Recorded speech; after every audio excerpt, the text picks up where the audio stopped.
나누고자 합니다. 오늘 말씀에 요시야 왕은 여호사밧 그리고 히스기야와 함께 유다의 3대 선왕으로 뽑힐 만큼 훌륭한 왕이었죠.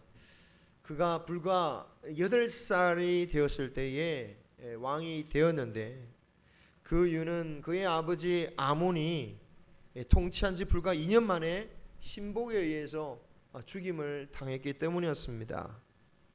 하지만 그 짧은 2년 동안 다스리면서 그 아몬은 자신의 아버지 그 므낫세가 행한 그 모든 악행을 그대로 따라했다, 다 행했다라고 평가받을 정도로 참으로 악행을 일삼았지요.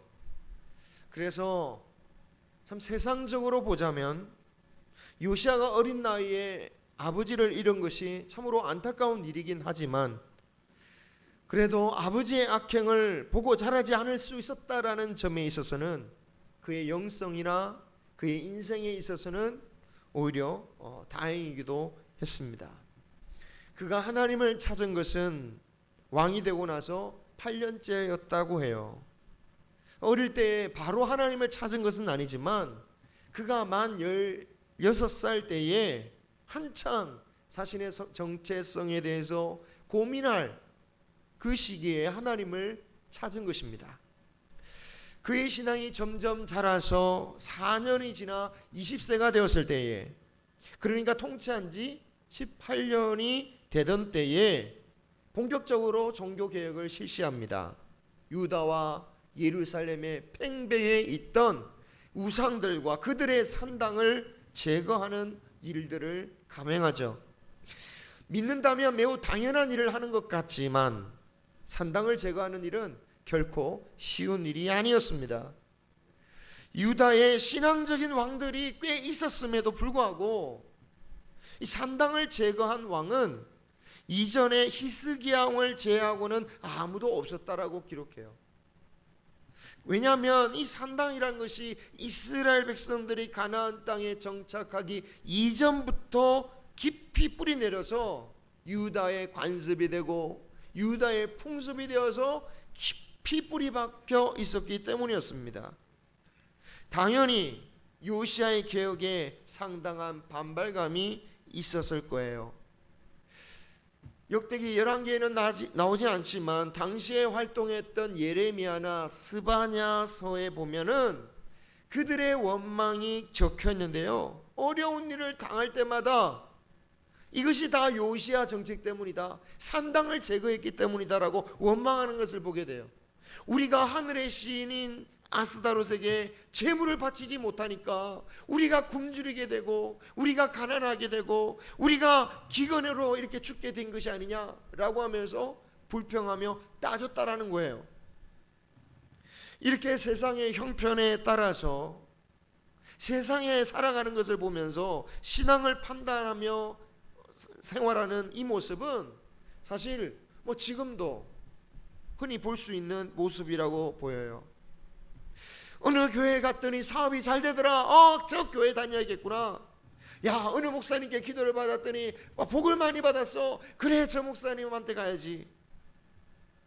그런 복을 받는 곳만 쫓아다니는 거예요. 하나님의 말씀을 지키며 살아가는 그 길에서 만날 수 있는 고난을 인내하기보다는 그 고난을 피하는 곳, 무엇을 얻는 것에 집착해서 그것을 따라서 신앙생활하는 겁니다. 그래서 이런 신앙으로는요, 자신을 기쁘게 할 수는 있지만, 정작 하나님을 기쁘시게 할 수 있는 신앙은 아니라는 거죠. 하나님의 말씀이 무엇을 말씀하시는가, 그런 것에 대한 생각보다는 어떻게 하면 복을 받을 수 있을까, 이런 생각을 갖고 있으니까 당연히 하나님의 말씀대로 사는 것에는 별 관심이 없고, 기적을 쫓고 또 하늘의 영생의 복보다는 이 땅의 것을 더 사모하니까 천국의 진리보다는 현실의 이치에 따라서 살아가더라는 겁니다. 영원한 생명의 길보다는 당장 육신의 생명의 길을 선택하죠. 그래서 영적인 진리, 하늘의 진리를 말하는 이 말씀에 대해서 배우는 것에 대한 별로 관심이 없고, 관심이 없으니 더욱이 말씀대로 살지 않는 것에 대해서 두려움도 없고, 그래서 믿는다라고 하지만 정작 무엇을 믿는가, 도대체 어떤 예수님을 믿는가, 어떤 하나님을 믿고 어떤 말씀을 믿는가에 대해서는 모르면서 그냥 자신을 위해서 믿는 것입니다. 그냥 지금은 큰 문제가 없으니 이렇게 살아도 된다, 괜찮은 신앙이구나, 자신의 삶을 보면서 내가 바른 기도 어느 정도 적당히 잘 살고 있구나 라고 생각하는 거죠. 당시 요시야에게 불만을 품었던 이들이 바로 그런 식으로 생각하는 사람들이었어요. 우상을 믿고 섬겨도 얼마든지 잘만 살았는데, 문제가 없었는데 오히려 삶에 문제가 있는 것을 보니까 잘못된 거야. 산당을 없애는 게 아니었어. 우리가 섬기던 우상을 그대로 섬겼어야 돼 라고 요시야를 탓했더라는 거예요. 비록 요시야는 나이가 어렸지만 이런 반발에도 불구하고 하나님을 향한 충성과 신실한 마음으로 우직하게 산당을 제거하는 삶을 계속해서 살아갑니다. 그렇게 6년이 지나가요. 그가 통치한 지 18년이 되던 해입니다. 그는 이제 예루살렘 성전도 온전히 수리하려고 수리 작업을 시켜요. 그런데 이 수리하는 과정 가운데 대제사장 hil기야가 모세의 율법책을 발견하게 됩니다. 이 모세의 율법책이란 창세기를 비롯해서 출애굽기, 레위기, 민수기, 신명기까지를 말하죠. 물론 이전에도 성경은 있었을 겁니다만 온전한 성경은 아니었던 것 같아요. 그러니 이 성경의 발견은 정말 대단한 중요한 일이었고, 그래서 대제사장 hil기야는 서기관 사반을 통해서 왕에게 이 말씀을 읽도록 합니다. 자, 그런데 그 말씀을 듣고 있던 요시야가 너무나도 괴로운 마음에 자신의 옷을 찢는 거예요. 유대 문화에서 옷을 찢는다는 게 어떤 의미입니까? 괴로움과 슬픔을 그것으로 나타내는 거죠. 왜 슬퍼할까요? 왜냐? 말씀을 듣고 보니까, 말씀을 따라 보니까 유다가 심판받을 수밖에 없다라는 사실을 깨달았던 거예요. 여러분, 우리는 이 요시야의 반응에 한번 주목해 봐야 됩니다. 우리가 요시야의 입장이 되었다라고 생각하고 한번 그때 상황을 한번 생각해 보기 원해요. 어린 시절부터 아버지를 여의고 한창 그 어린 시절을, 그리고 고민하던 그 시절부터 지금까지 하나님만을 자신의 왕으로서 섬기고, 자신뿐만 아니라 온 민족의 영성을 회복하기 위해서 온갖 비난과 원망을 다 무릅쓰고 주님께 충성된 삶을 살아왔습니다. 그리고 많은 돈을 들여서 성전을 수리하게 했어요. 그렇게 종교개혁으로 힘쓴 기간이 12년이었습니다. 그때 나이가 26세니까 인생의 반을 헌신한 거예요. 가장 혈기왕성한 시절, 가장 자기 마음대로 하고 싶었던 그 시절을 주님을 위해서 바쳤던 겁니다. 그러다가 말씀을 발견했습니다. 자, 그 말씀을 딱 들으려 할 때 어떤 마음으로 들을까요? 어떤 기대감을 가지고 듣겠습니까? 내가 이렇게 믿음으로 살았으니 이 발견된 책 속에는 나를 향한 축복의 말씀이 있겠구나, 그런 마음이 들지 않겠습니까? 그런데 말씀을 들으니까 처참함을 느끼는 거예요. 왜입니까? 이제까지 열심히 종교를 개혁하고 하나님 앞에 이 유대 나라를 바로 세워가려고 했지만, 이 말씀 앞에 이 나라를 보니까 죄악이 유대 역사와 그 땅에 가득하여서 심판받을 수밖에 없다는 것을 깨달았다는 거예요. 여러분, 말씀 앞에 이것을 깨닫는 것이 정말 중요한 일입니다. 많은 사람들이 자신이 행한 일을 가지고 정말 침소봉대하여서 정말 크게 부풀려서 하나님, 내가 이만큼 하였으니 하나님 복받게 하여 주옵소서 라고 바랄 때가 얼마나 많은지 몰라요. 제가 이만큼 했으니 하나님께서 복을 주시겠지. 자신의 죄악은 잊어버리고 말입니다. 다른 사람에게 잘못한 것은 생각지도 못하고 오직 자신의 의만 생각하는 경우가 많이 있는 거죠. 그렇습니다. 우리 입장에서, 아니 내 입장에서 그런 식으로 생각하는 것이 우리의 모습입니다. 누구나 그렇게 살아갑니다. 하지만 우리가 하나님 말씀 앞에 정직하게 설 수 있을 때에 우리의 실상을 바라볼 수 있습니다. 우리의 실상은 참으로 부끄럽기 짝이 없다라는 거예요. 만약에 정직하게만 서 있다면 말입니다, 성령께서 말씀하시는 가운데 역사하셔서 우리를 말씀에 비추게 하시면 그 말씀은 마치 양날의 검처럼 우리의 숨기고 싶은 그 모든 부끄러운 죄까지도 싹 다 도려내어서 다 드러내게 하신다라는 거예요. 우리 나름대로 다른 사람과 비교해 봐도 잘 살았다 라고 말할지 모르지만 그 말씀 앞에 서니까 우리는 결코 죽을 수밖에 없는 죄인이라는 것을 깨달을 수밖에 없는 것입니다. 여러분, 예수님의 은혜를 말하지만 예수님이 말씀하시는 기준은요, 구약의 율법보다 더 엄격한 겁니다. 구약 율법에 있어서는 마음이야 어찌되었든 행하지만 않으면 돼요. 행하지만 않으면 됩니다. 그러면 죄가 아니에요. 하지만 예수님이 말씀하신 게 뭡니까? 예수님의 기준은 그 마음에서조차도 하나님의 말씀을 어기면 죄로 간주하시더라는 거예요. 그래서 요시야가 발견한 성경책을 보면서 아마 어떤 사람은 똑같이 그 말씀 보면서도 나는 죄 없다 라고 할지 모르겠지만, 그러나 우리는 누구나 말씀 앞에 바로 서면 죄인일 수밖에 없는 것입니다. 요시야가 바로 그렇게 정직하게 말씀 앞에 섰습니다. 우리의 기준으로 보아서는 요시야는 옷을 찢을 필요가 없는 사람이에요. 믿음의 사람입니다. 종교개혁을 할 만큼 한 사람입니다. 하지만 말씀 앞에 서니까 정말 부끄러운 사람처럼 수치와 공포 가운데 옷을 찢는 것입니다. 여러분, 이것이 중요하고 또 소중한 겁니다. 우리가 주님의 용서를 생각하기 전에 우리가 이 상태에 있음을 철저히 깨달아야 됩니다. 이것을 깨달을 때에 우리는 용서의 귀중함도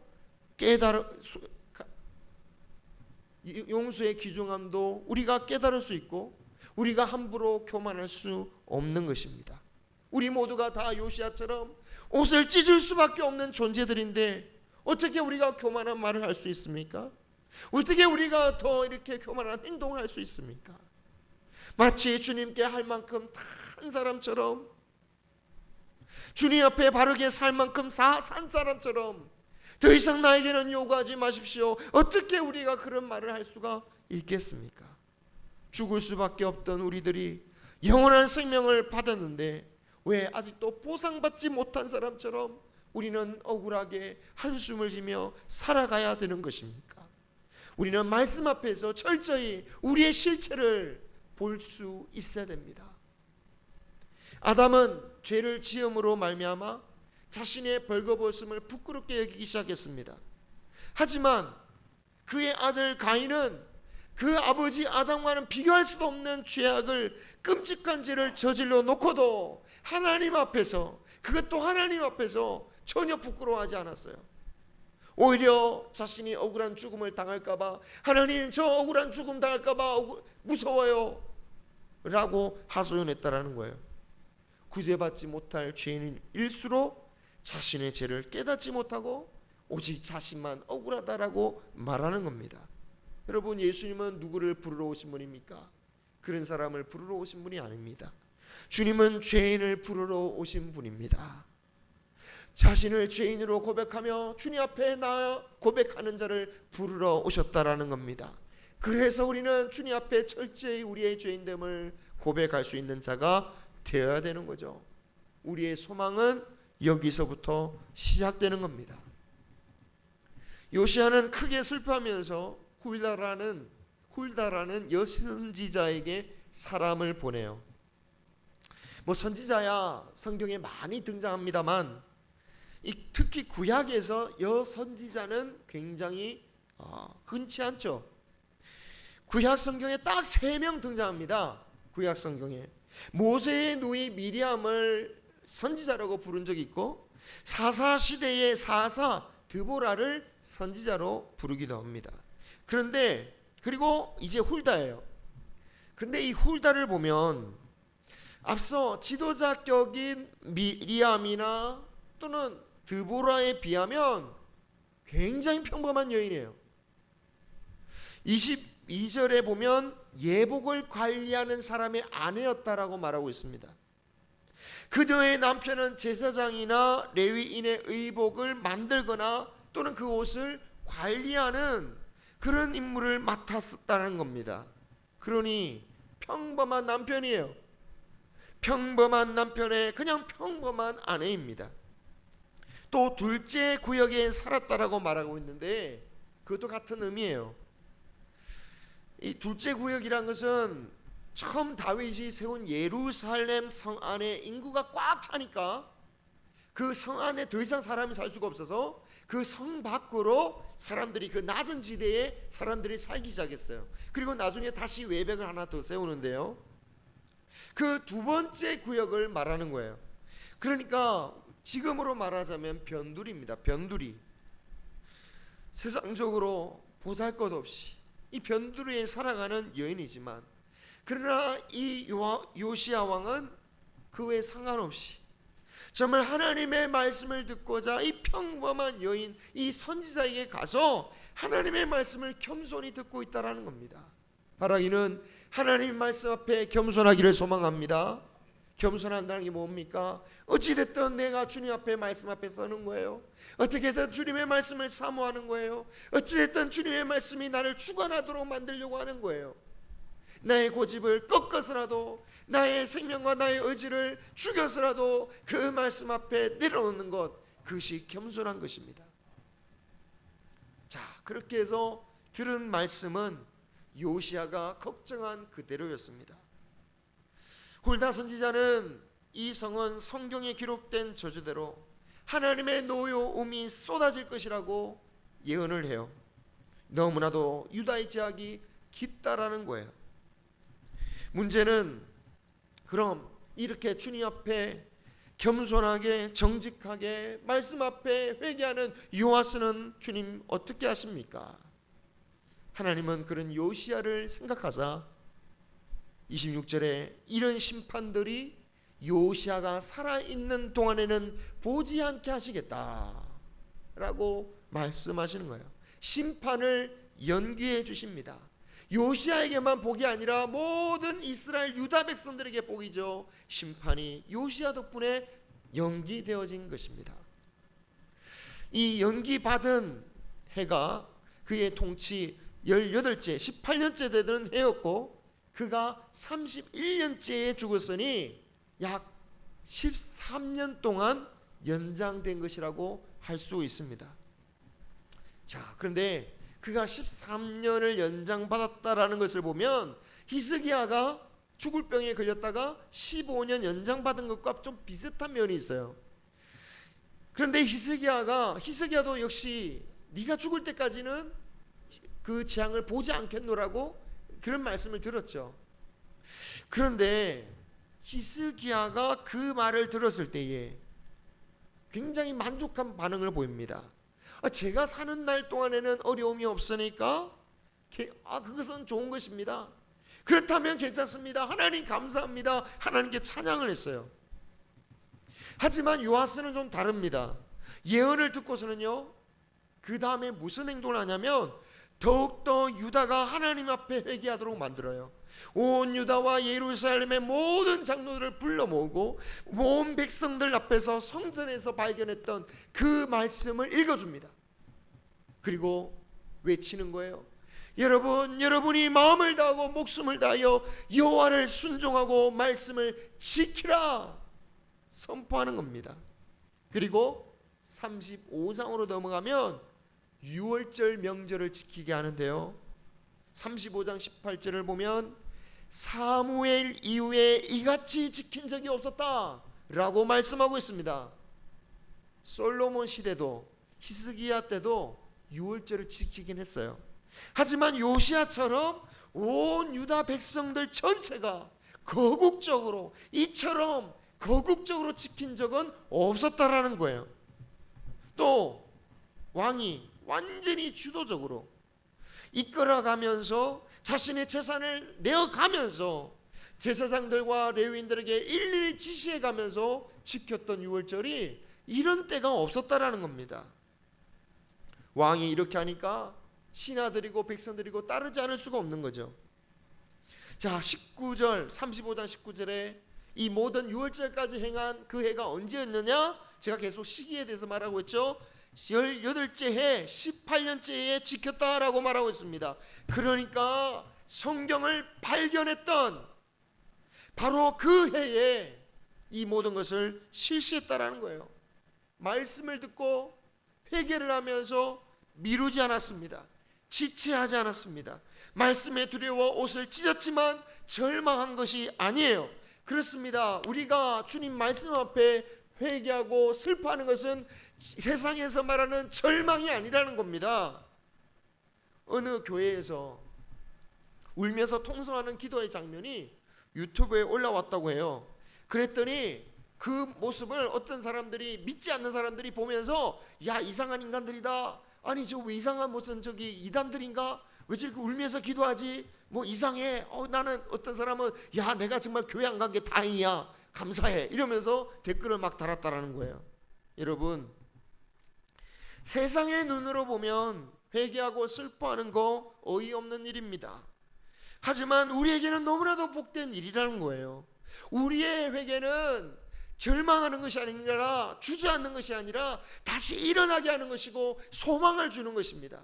말씀 앞에서, 주 앞에서 회개하는 것은 복된 것이에요. 에스겔 9장 4절에 하나님께서 환상 가운데 이 선지자 이스라엘에게 그 어떤 6명의 무기를 든 6명의 사람을 보여줘요. 실제 일어난 일은 아니고 환상을 통해서 하나님께서 에스겔에게 그 6명의 무기를 든 사람을 보여줘요. 그리고 이 에스겔에게는 네가 예루살렘으로 지금 들어가서 세상에 벌어지고 있는 모든 역겨운 일들 때문에, 그 일들 때문에, 그 죄악 때문에 슬퍼하고 신음하는 사람들이 있으면 그 사람들의 이마에다가 표시를 해둬라. 표시를 해놔. 그러면 그 6명의 무기를 들고 간 사람들이 너를 따라가면서 표시되지 않는 자들을 다 치게 하겠다라고 말씀하세요. 사상의 죄 때문에 슬퍼하고 신음하는 사람들, 하나님께서 그들을 살려주시겠다라는 거예요. 그들을 사랑하신다라는 겁니다. 여러분, 세상에는 웃는 자가 승리한다는 말이 있습니다. 물론 세상에 이치적으로 맞는 말이기도 하죠. 그런데요, 여러분, 이것을 악용하는 사람들이 많은 것 같아요. 잘못해도 웃어요. 잘못해도 웃더라니까요. 끔찍한 죄를 저지르고도 그 앞에서 내 죄를 회개하지 않고 웃어요. 재밌었다고. 끔찍한 범죄를 저지른 인간들이, 더 큰 일을 한 인간들이 자신은 잘했다라고 웃더라는 거예요. 하지만 우리는 우리의 죄와 또한 세상의 악함을 보면서 울 줄 알아야 됩니다. 그때 은혜가 임하는 거예요. 그때 다시 한번 기회가 오는 것입니다. 요시야는 자신은 면제되었다. 나는 내가 죽을 때까지는 이런 걸 안 봐도 돼, 이렇게 즐거워하는 것으로 끝내지 않고 유다의 후손들을 위하여 말씀을 선포하고 유월절을 지내게 했습니다. 나는 괜찮으니, 나의 가족은 괜찮으니, 웃으며 살아갈 수 있음에 만족하며 살아가는 것이 우리의 꿈이 아닙니다. 우리 뒤에 있는 후손들을 위해서, 이 세상을 위해서 하나님 앞에 울며 철저히 예배드리며 나아갈 수 있는 저와 여러분이 되시기를 주님의 이름으로 축원합니다. 요시야가 이전에 드려보지 못했던 그런 유월절을 지낸 것처럼 우리의 예배도 이전에 드려보지 못했던 것처럼 드릴 수 있기를 소망합니다. 이 말은 더 많이 헌금해야 되고 더 많이 일을 하고 그런 뜻이 아닙니다. 외국 사람들이 맛있는 음식을 먹으면서 꼭 이런 식으로 말하는 그런 표현이 있더라고요. 야, 내가 이제까지 이런 음식을 먹어본 적이 없다. 이런 음식은 태어나서 처음 먹어본다. 어떤 목사님도 그러시더라고요. 6.25 이후에 내가 이런 음식은 처음 먹어봤다고. 그 얘기를 신방하실 때마다 해요. 말이 안 된다고 했지만 그게 참 귀한 뜻 같아요. 무슨 말입니까? 그만큼 귀하게 받아들였다라는 거예요. 우리도 매번 예배를 드리지만 매번 예배 드릴 때마다 이전에는 없었던 예배를 드리는 것처럼 주님 앞에 드리면서 이 우리의 마을을 위해서, 우리의 이웃을 위해서, 우리의 성도를 위해서 울며 기도하며 사랑하는 저와 여러분이 되기를 소망합니다. 그리하면 우리에게 복을 주실 뿐만 아니라 우리로 인하여 이 세상이 또한 하나님의 은혜를 한 번 더 받게 될 것입니다. 바라기는 우리 모두가 요시아 같은 신앙의 성도가 되시기를 축원합니다. 기도하겠습니다.